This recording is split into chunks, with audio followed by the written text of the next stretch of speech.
देखिए,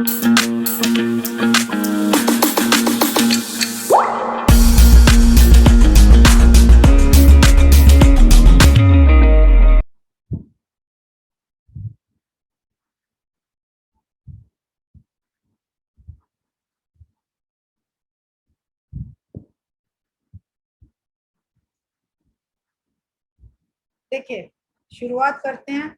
बताया था last governor general and first viceroy of India.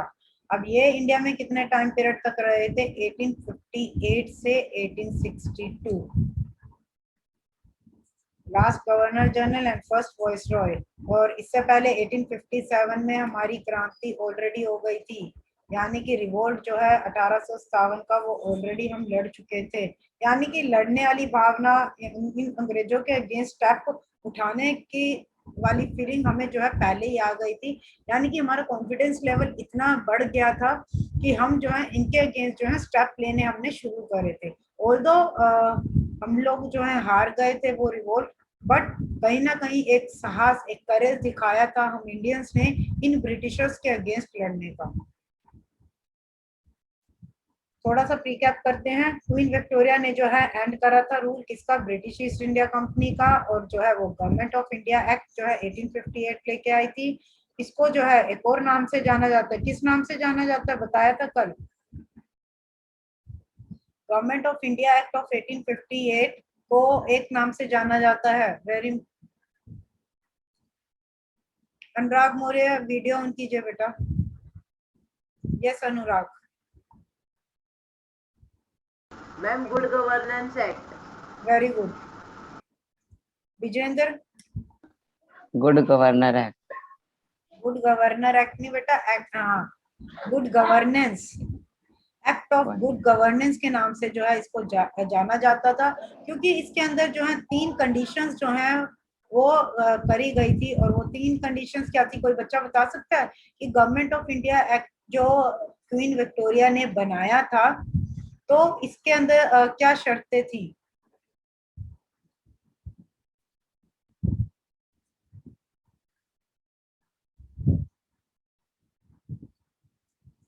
इन्होंने हमारे फेवर में क्यों इसको एक्ट ऑफ गुड गवर्नेंस कहा था? वो 3 कंडीशंस याद हैं किसी को? जब मैंने बताया था कि उसमें से सिर्फ इन्होंने एक ही कंडीशन मानी थी। Can anyone name?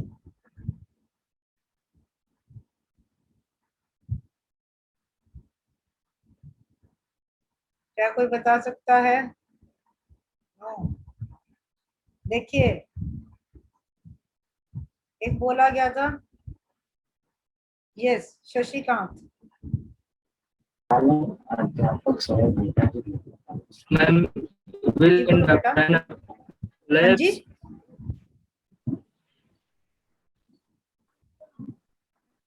कौन सा? बोलो बेटा। शशिकांत बोलिए।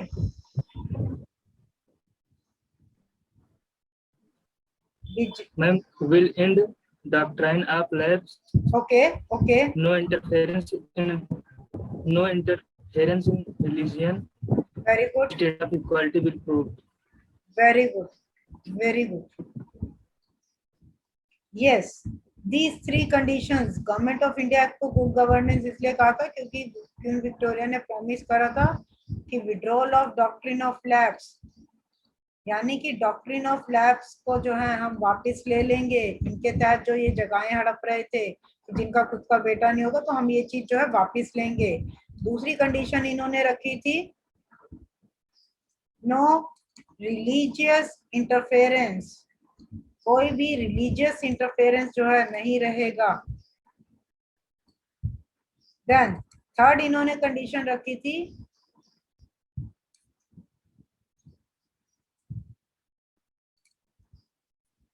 इक्वल स्टेटस प्रोवाइड करेंगे।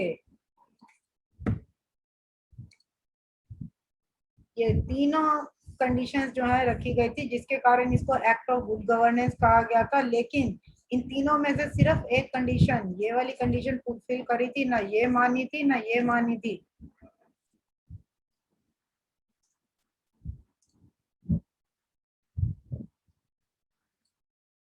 नेक्स्ट आते हैं हमारे lord Elgin one and the time period 1862 से 1863। अब हमने इंडियन पॉलिटी में एक चैप्टर करा था judiciary system, judicial system in India. उसमें मैंने सुप्रीम कोर्ट और हाई कोर्ट का बताया था। सुप्रीम कोर्ट हमने देखा था कि एस्टेब्लिश करा गया था 1773 में वॉरेन हस्टिंग के टाइम पीरियड पर, रेगुलेटिंग एक्ट 1773 के तहत। अब हाई कोर्ट जो है इनके टाइम पीरियड पर जो है हमारे यहाँ सेटअप हुआ था इन 1862, और इंडियन हाई कोर्ट एक्ट 1861 के तहत बात करी गई थी हाई कोर्ट को एस्टेब्लिश करने की। कहाँ पर हुआ था? कलकत्ता, बॉम्बे एंड मद्रास। ये सीक्वेंस लर्न करना इंपॉर्टेंट है। Then next governor general viceroy आए थे लॉर्ड जॉन लॉरेंस 1864 से 1869 का टाइम पीरियड। अब इनके टाइम पीरियड पर क्या हुआ था? इंडियन फॉरेस्ट डिपार्टमेंट को जो है एस्टेब्लिश करा गया था 1865 में। और next thing that happened during this time period was war with Bhutan. Bhutan के साथ जो है लड़ाई लड़ी गई थी 1865 में। देन लॉर्ड मायो, वेरी इंपॉर्टेंट, 1869 से लेके 1872 का टाइम पीरियड था। अब इनके टाइम पीरियड पर क्या चीज हुआ करती थी? Gandhi ji was born. गांधी जी जो थे उनका जो है जन्म हुआ था। ये क्वेश्चन जो है पूछा गया था, अभी RIMC का पेपर हुआ था लास्ट ईयर सितंबर में। सितंबर में ये क्वेश्चन पूछा गया था कि who was the viceroy when Gandhi ji was born. कौन से वॉइसरॉय थे जब गांधी जी का जो है जन्म हुआ था? तो आंसर इज लॉर्ड मायो। एक पॉपुलेशन सेंसस जो है इनके द्वारा करा गया था। खुशप्रीत चैट बॉक्स में लिख दीजिए।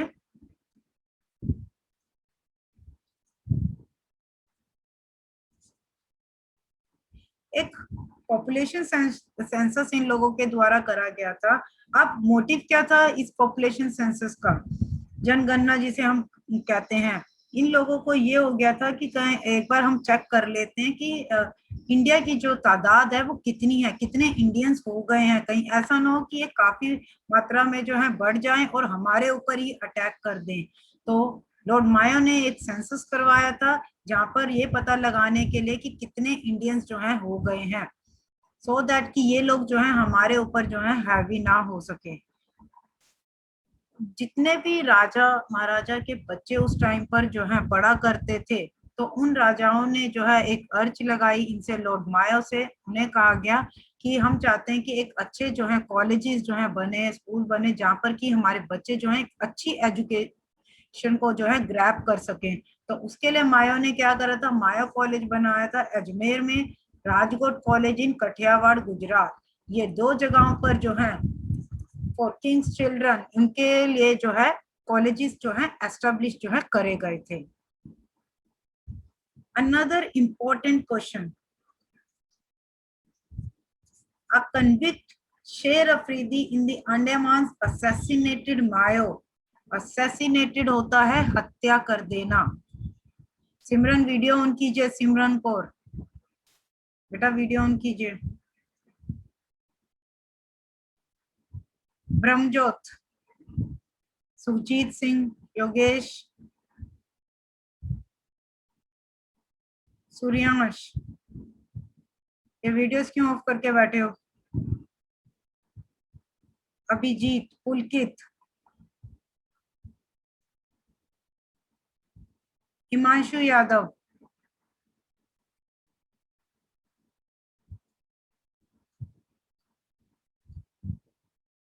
चलिए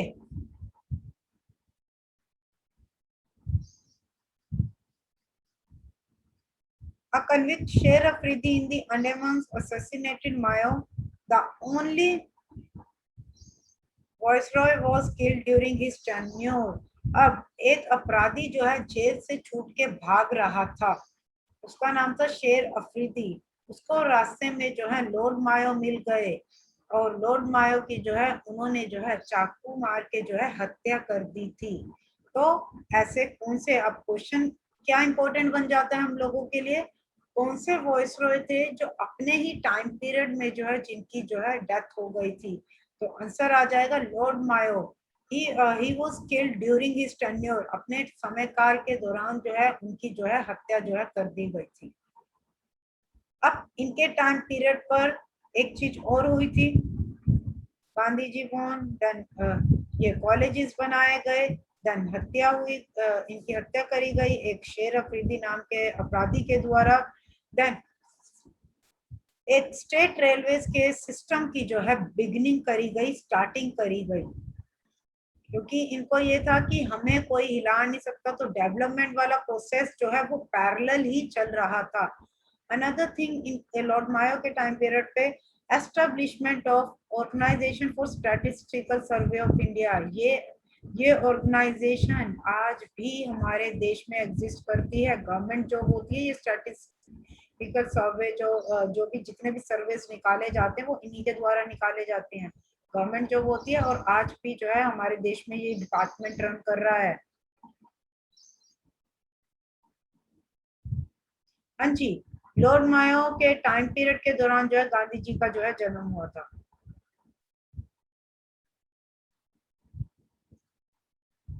नेक्स्ट अनदर एक और डिपार्टमेंट जो है एग्रीकल्चर और कॉमर्स डिपार्टमेंट, इसको भी एस्टेब्लिश जो है करा गया था। Next viceroy lord Lytton, and the time period 1876 से लेके 1880 तक जो है ये हमारे देश में रहे हैं। इनको जो है वाइसरॉय ऑफ रिवर्स कैरेक्टर भी बोला जाता है। अब viceroy of reverse character means कभी इनका मूड अच्छा होता था, कभी इनका मूड जो है खराब होता था, और जब भी इनका खराब होता था तो इनका जो ब्लेम जो है कुछ भी गलत हो जाए तो उस चीज का डायरेक्ट ब्लेम ये किन पे लगाते थे? इंडियंस पे लगाते थे। A very important question. देखो अलग अलग पेपर्स में आ सकते हैं, मैं एक पेपर की ही बात करी, अलग अलग पेपर्स में कुछ भी क्वेश्चंस जो है पूछे जा सकते हैं।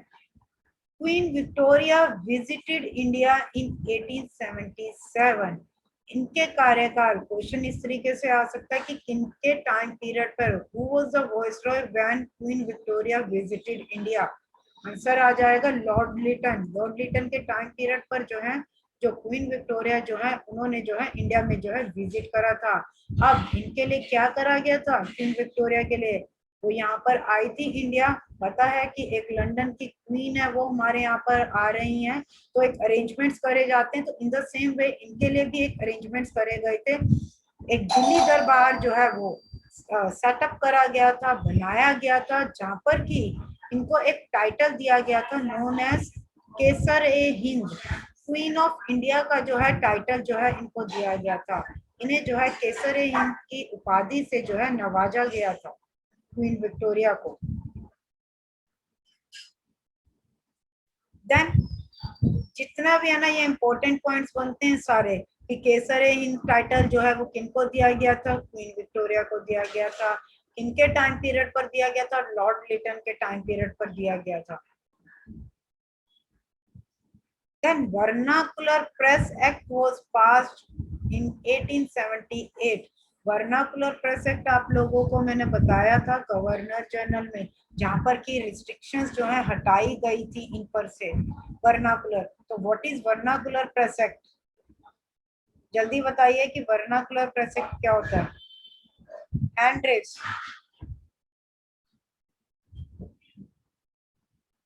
ओके अनुराग मौर्य, बेटा एक मिनट वेट कीजिए। What about others? बाकी बच्चों को क्यों नहीं? वेट कीजिए, अभी लेते हैं आपका। सुमेध, शशांक, वंश, मोहम्मद अफरोज, अंशुल, क्यों नहीं आता भाई? आप लोगों को क्यों नहीं आता?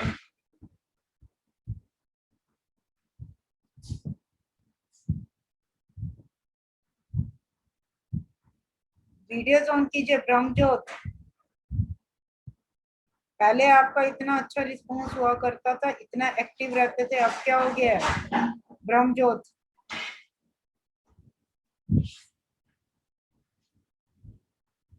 और ये वीडियोस ऑन करके ऑफ करके बैठे हैं। अभिजीत, कनिका, सब, सिमरन कौर, क्यों भाई?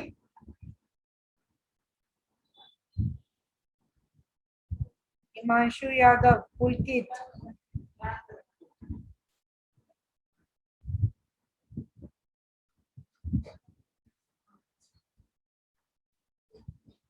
यस सिमरन कौर। क्या होता है ये वर्नाकुलर प्रेसेक्ट? मैम इस एक्ट में मैम उन्होंने मैम रूल रखा था कि जो भी मैम जो न्यूज़पेपर मैम जो भी मैम चीज लिखी जाएगी मैम वो इनके वर्खलाफ मैम उनके बारे में कुछ ना लिखी जाए, जो भी लिखी जाएगी वो हम जो मैम वो चाहेंगे ब्रिटिश गवर्नमेंट वही लिखी जाएगी। ओके,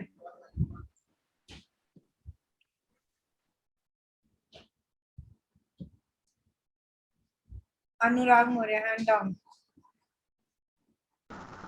मैम इस एक्ट में जितने भी मतलब प्रेस पे रिस्ट्रिक्शंस थे, जैसे कि हम लोग ब्रिटिश के खिलाफ कुछ लिख नहीं सकते, उसमें मतलब अपने मन से कुछ नहीं लिख सकते, और हमें ब्रिटिश के बारे में कोई नॉलेज अगर उसमें डालना है न्यूज़पेपर में या फिर प्रेस के थ्रू, तो हमें पहले उनसे परमिशंस लेनी होंगी। ये सब चीज़ों को इस एक्ट के थ्रू उन्होंने हटा दिया था। हटाया नहीं था, वो अलग चीज है हटाने वाली। अभी I just clear up this.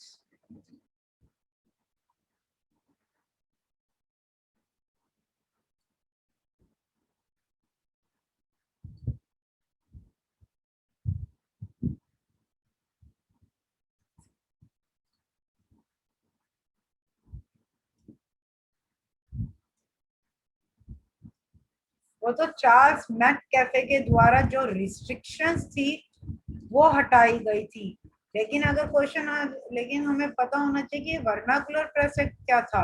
वो तो चार्ल्स मैककेफे ने जो है, गवर्नर जनरल से चार्ल्स मैककेफे, उन्होंने जो है रिस्ट्रिक्शंस हटाई थी।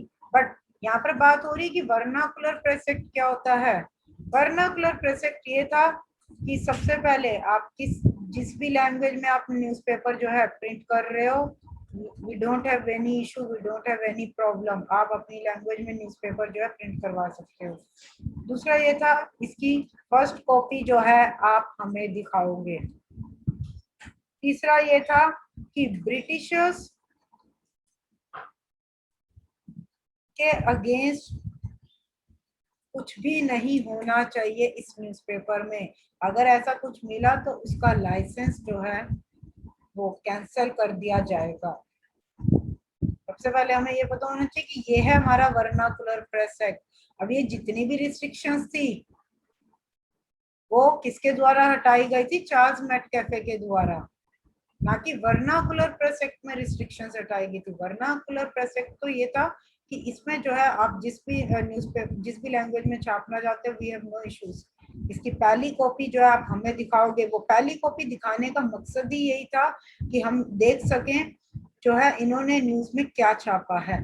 और चार्ल्स मैककेफे ने रिस्ट्रिक्शंस इसलिए हटाई थी कि आप जो भी है प्रेस में वो लिखो जो जेन्युइन न्यूज है।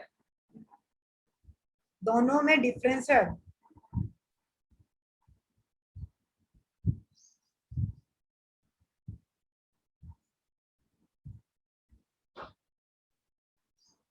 क्लियर हो रही है बात आपको? दोनों चीजें जो है हमारी जो है ये अलग अलग बनती हैं। Vernacular press act is different, और जो रिस्ट्रिक्शंस जो है चार्ल्स मैककेफे ने जो है हटाई थी वो अलग चीज है। Clear? These 3 points that comes under vernacular press act.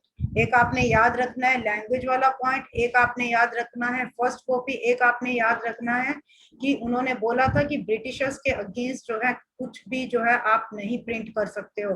अगर ऐसा कुछ भी पाया गया तो उसका लाइसेंस जो है कैंसिल कर दिया जाएगा। जो चार्ल्स मैककेफे थे गवर्नर जनरल, उन्होंने प्रेस को जो है बिल्कुल फ्री कर दिया था, इंडिपेंडेंट कर दिया था। जो ये रिस्ट्रिक्शंस लगाई गई थी वर्नाकुलर प्रेस एक्ट की, ये सारी की सारी रिस्ट्रिक्शंस जो है खत्म कर दी गई थी चार्ल्स मैककेफे के द्वारा। दैट्स व्हाई नोन एज, इसे जो है लिबरेटर ऑफ प्रेस भी कहा जाता था। किनको? चार्ल्स मैककेफे को। क्लियर?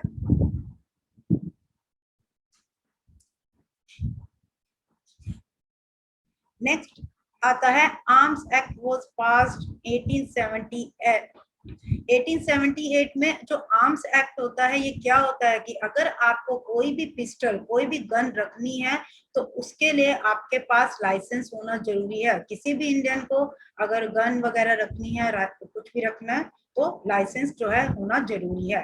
देन नेक्स्ट आता है first famine commission. Famine commission होता है drought.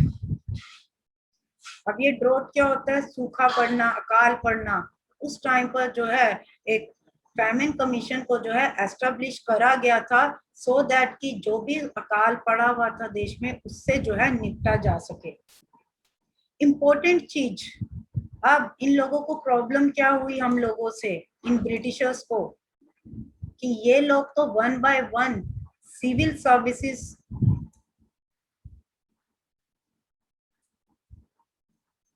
Yes Renu ma'am, good afternoon ma'am.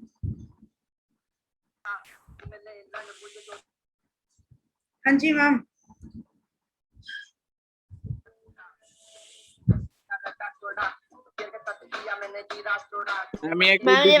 Ma'am नकली है।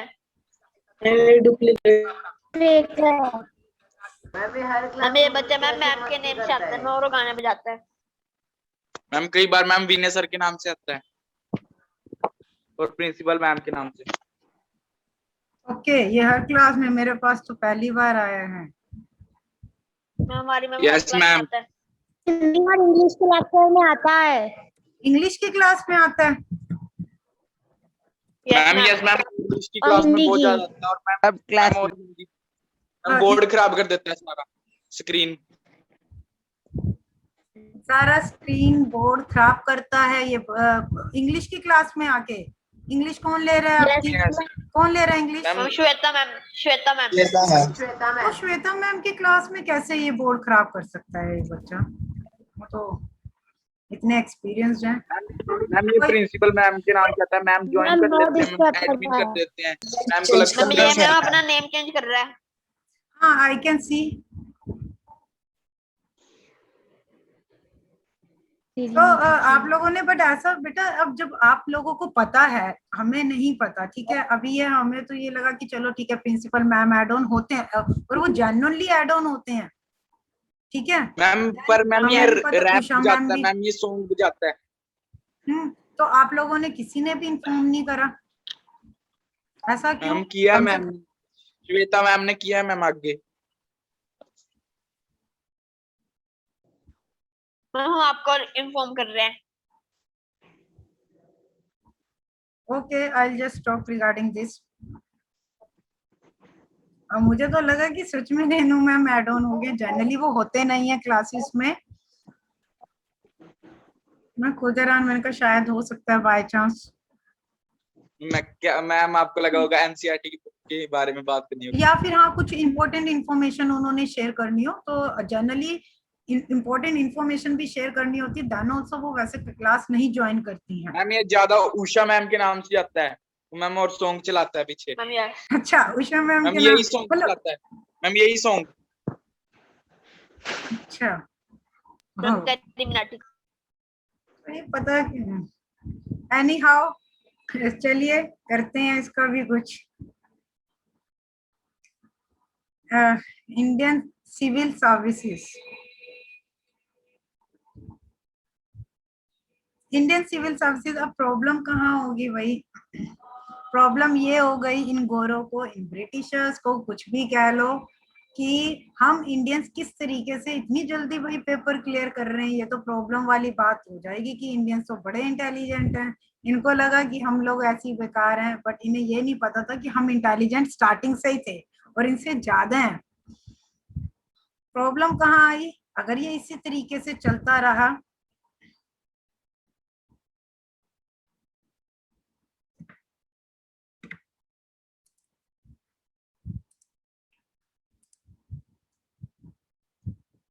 मैक्सिमम एज फॉर आईसीएस, तो प्रॉब्लम हो जाएगी। और इन्होंने क्या करा कि 21 से एज जो है 19 कर दी, 21 से 19 साल कर दी थी इंडियन सिविल सर्विसेज की एज। और सेकंड एंग्लो अफगान वॉर भी 1878 से लेके 1880 तक जो है हुई थी इनके टाइम पीरियड पर। पूरा वीडियो देखने के लिए और लेटेस्ट एग्जाम अपडेट्स जानने के लिए डाउनलोड करें कैरियर डिफेंस स्कूल का एंड्रॉयड ऐप।